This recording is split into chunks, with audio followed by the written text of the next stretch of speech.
အားလုံးပဲမင်္ဂလာပါရှင်ဒီနေ့ကတော့မြင်တာနဲ့တင်တရေရိုစီမဲ့ခွေးသီးတုပ်လေးကိုတုပ်ပြပြီးသွားမှာပဲဖြစ်ပါလိမ့်ရှင်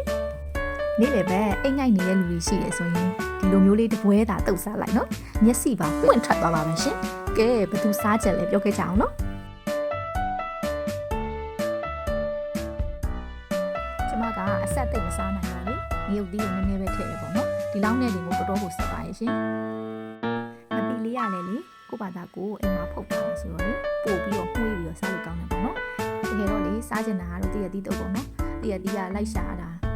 အဆင်မပြေဘူးရှာလို့လည်းမတွေ့လို့လေအဲ့ဒါနဲ့တွေ့တဲ့ဂွေးသီးလေးပဲတုပ်စားဖြစ်ပါရဲ့ရှင်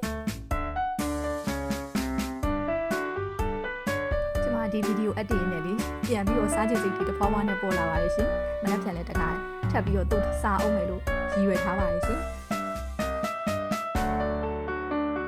ကဲကျွန်မခုတော့ဂွေးသီးတုပ်လေးစားလိုက်ပါမယ်နော်အားလုံးကျေးဇူးတင်ပါတယ်ရှင်